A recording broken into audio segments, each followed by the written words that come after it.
If you were really a man, you'd fight for me. She smirked after I caught her cheating, so I told her, real men know when to walk away. Now she's stuck with a man who yells, cheats, and blames her for everything. Hey viewers, before we move on to the video, please make sure to subscribe to the channel and hit the like button if you want to see more stories like this. Thanks. I used to think stability was a good thing in a relationship. That being the dependable one, the guy who showed up, kept his word, stayed calm when things got rocky, was something women actually wanted. Turns out, for some, it just makes you invisible. Emily and I met during our last year of college. I was finishing up a degree in finance and already locked into a job offer, and she was getting her BFA in studio art. She was magnetic, loud, opinionated, messy in the way artists always seem to be, but somehow we worked. I was structure, she was chaos, and we both liked the balance. For the first couple of years, it was good. I helped her with rent when she was between jobs. I set up her first solo exhibit, printed flyers, got wine for the opening. I even built a little website for her work. She'd stay up painting until 2 a.m., and I'd bring her tea or rub her back while she stretched out sore shoulders. I thought we were building something real.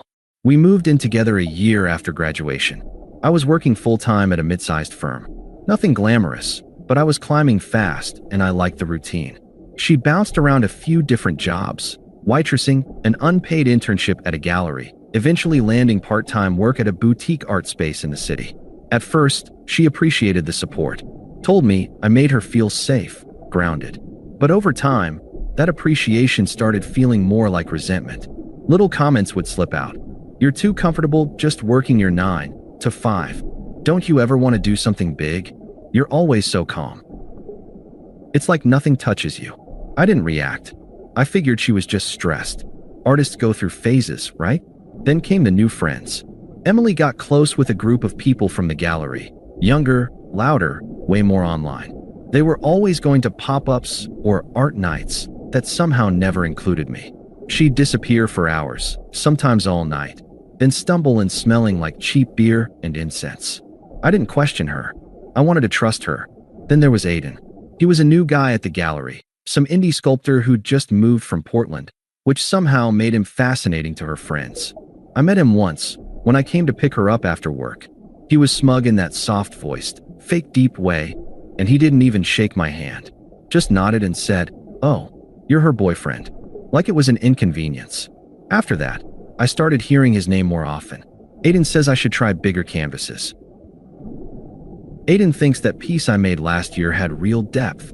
You wouldn't get it. Aiden and I just see art the same way. At first, I brushed it off. I've never been the jealous type. But then her behavior changed. She started hiding her phone. She'd smile at texts and flip the screen over when I walked by. I'd ask how her night went and she'd just say, "It was fine. Don't worry about it." I asked once, flat out, if something was going on. She laughed. "Seriously? You're being paranoid. I thought you were more secure than that." That stung. She knew how much I hated drama. I backed off. I gave her space. But my gut kept twisting. Then one Saturday night, she told me she was going to a gallery mixer, said it was all artists and some of the staff, low-key, boring stuff. She wore makeup and heels she hadn't touched in months. I watched her leave and told myself not to spiral. She didn't come home until 2 a.m. On Sunday, she was hungover and cagey. Barely said 10 words all day. I let it go. But on Monday, everything fell apart, thanks to a mutual friend. Jess is one of Emily's old college friends. We're not close, but she follows me on Instagram. Around lunch, I saw Jess had posted a story, a group of people clinking glasses on a rooftop bar. I tapped through lazily, until the fourth clip stopped me cold. Emily, sitting next to Aiden, her hand on his thigh, his arm behind her on the couch. The angle was unintentional. Jess had just been filming a toast, but it was enough. I stared at that image for a full minute. Then I took a screenshot. Then I sat back and said nothing. Not to her. Not to anyone. I just let the silence sit, and I waited. I waited 2 days before saying anything. Not because I was unsure. I was sure. I just wanted to watch her lie to my face before I left for good. Tuesday night, we were both home. She was curled up on the couch scrolling through her phone, acting normal. I sat across from her, pretending to watch TV. Every now and then, she'd glance over like she was checking if I was still in my little box, the quiet, dependable boyfriend. I waited until the credits rolled.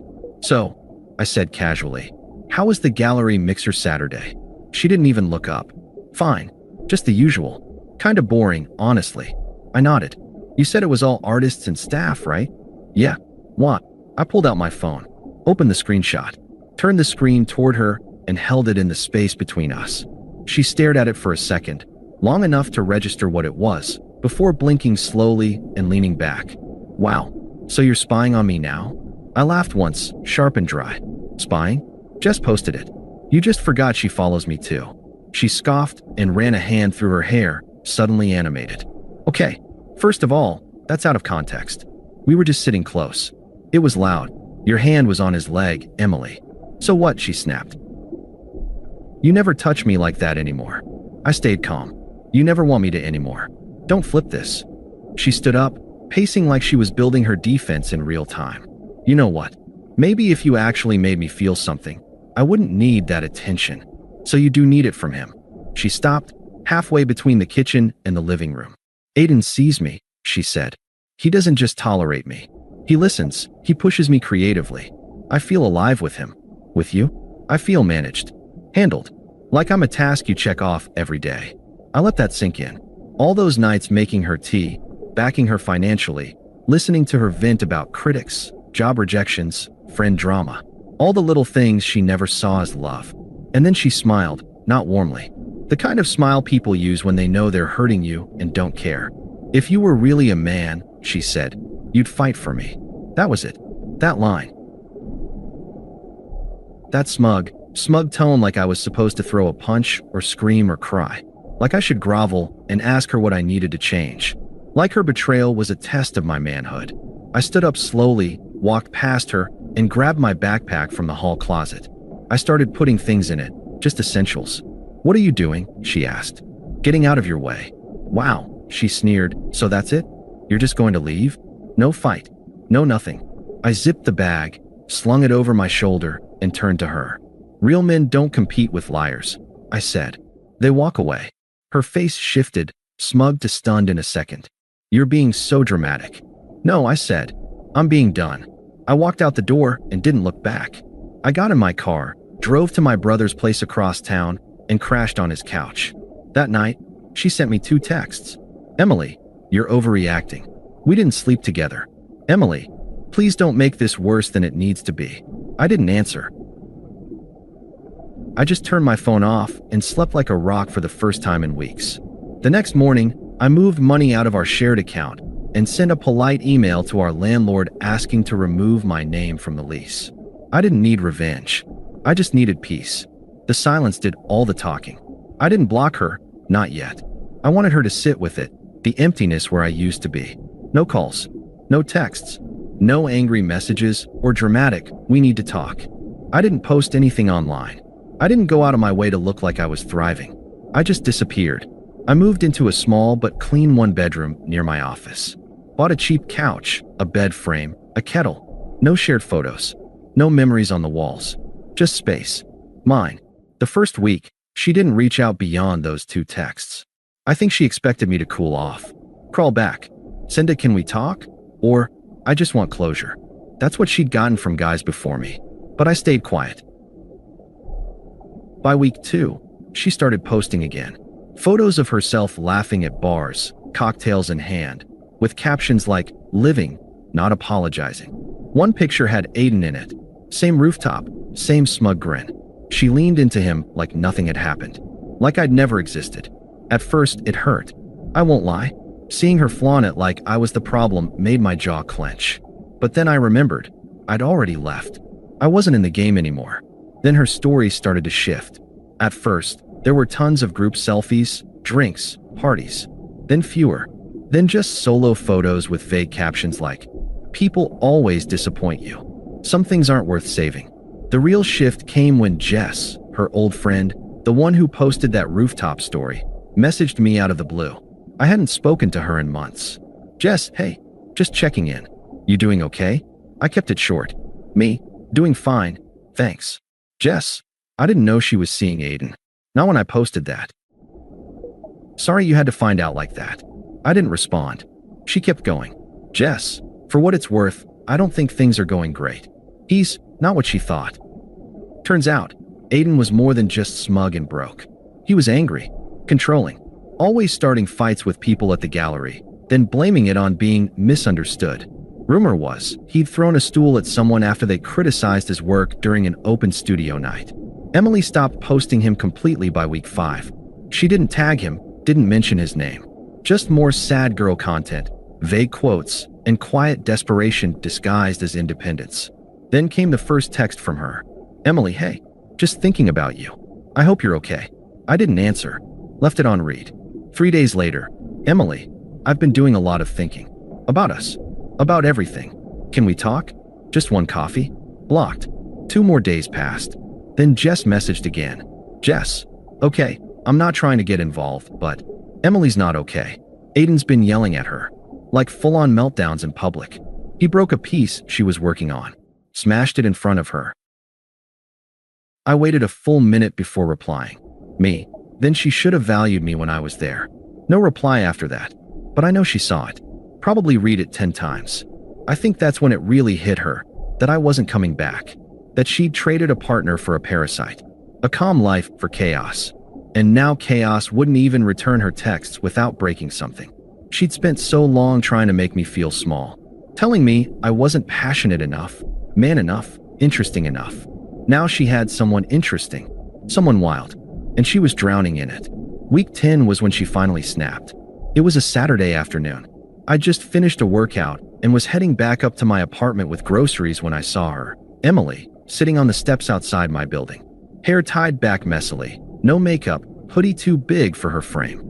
She looked like she hadn't slept. For a second, I almost didn't recognize her.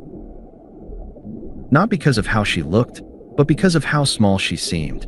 Deflated, like someone had popped the balloon of whatever high horse she'd been riding. She stood up as I approached. Hey, she said, forcing a smile. I figured you wouldn't answer if I texted again. I said nothing, just moved to unlock the front door. She stepped in front of me, blocking it. Wait, please, just 5 minutes. I didn't want a scene in front of neighbors, so I sighed and stepped back. Talk. She glanced down at the concrete before speaking. I messed up. I know. You didn't even try to stop me. You didn't fight for me. You didn't even ask why I did it. You made it pretty clear. You said I wasn't enough. That I didn't make you feel anything. What else was there to ask? She winced, like hearing her own words aloud hurt more than saying them. I was confused. I thought he got me. But he doesn't. He doesn't care. He just wants someone to worship him. He's angry all the time. He broke my laptop last week because I took too long to text back. I raised an eyebrow. And you want me to fix that? No. I mean, she stopped, clearly flustered. I miss how safe I felt with you. How steady things were. I didn't realize how good I had it until it was gone. There it was. The classic line. I'd seen it in 100 Reddit posts.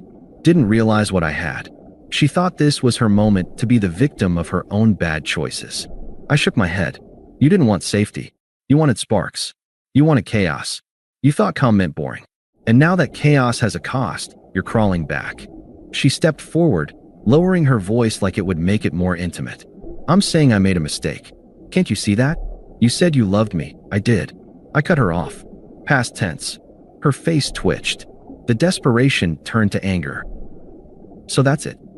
You're just going to throw away 3 years like it meant nothing. You threw it away. I just accepted it. She crossed her arms now, voice sharper. You think you're so mature, don't you? Acting like you're above everything. Like you're some monk who's too evolved to care. Newsflash. Walking away doesn't make you strong. It makes you a coward. I smiled, not smug, just sad. You wanted me to fight for you? Here's the truth, Emily. Real love doesn't require a fight. It requires respect. You had mine. I never had yours. She went quiet. You once told me I didn't make you feel anything. I continued. Well, now you get to feel everything you chose instead. She opened her mouth like she had more to say, some final jab, maybe, but I didn't give her the chance. I stepped around her, unlocked the door, and walked inside. Closed it without looking back. She didn't follow. 10 minutes later, I checked the peephole. Gone. That was the last time I saw her in person. A week later, a friend told me Aiden got into a fight at a bar and broke his wrist. Apparently, The gallery dropped him. Emily moved back into her parents' house in the suburbs. Her Instagram? Deleted. Her art page? Gone. Mutual friends stopped mentioning her. One even said, "She's just not the same anymore." Me? I kept moving forward. Promotions at work. A new apartment with real furniture. I started hiking again. Sleeping better. Living fully, not just surviving quietly. She made her choice. Now she's living with it. 6 months later, I got invited to a wedding. It was one of those delayed COVID weddings. A mutual college friend named Tyler finally tying the knot. I wasn't going to go at first, but a few friends convinced me. Said it'd be good to be around people again, to celebrate something for once. The venue was low-key but classy. Outdoor garden, string lights, linen suits, all of it tasteful. I showed up alone, dressed sharp but simple. I felt good, calm, grounded, light in a way I hadn't felt in years. I was halfway through a drink at the reception when I saw her. Emily. She was standing near the back patio with Jess and another girl I didn't recognize. She looked thinner, not in a healthy way, in a life's been eating me alive way. Her hair had lost its usual shine. Her eyes darted around nervously, like she was looking for someone, or trying to avoid them. Her gaze landed on me. I held eye contact for 2 seconds, just enough for her to know I saw her. Then I turned back to the conversation I was in. No reaction, no smile, nothing. A few minutes later, Jess walked over alone. "Hey, can I ask you something kinda awkward?"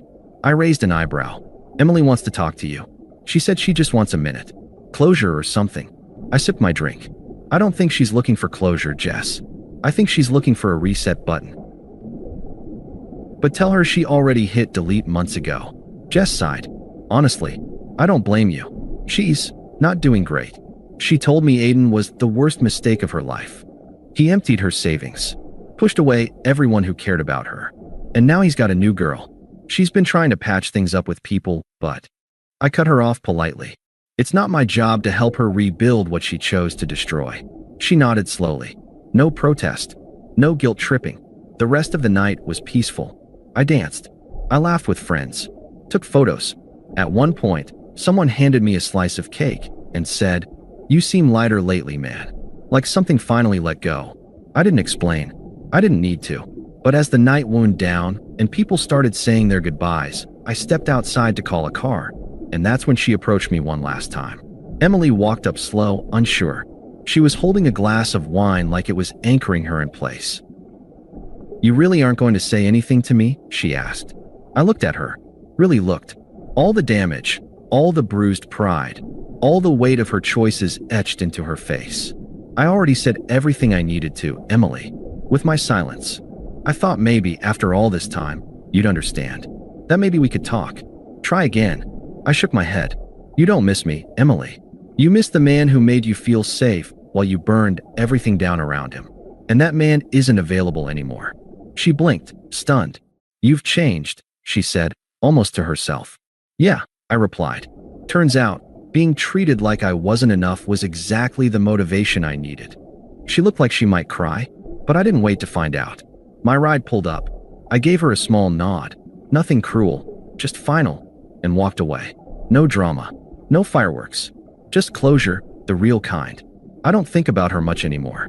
She became a lesson, not a loss. And me?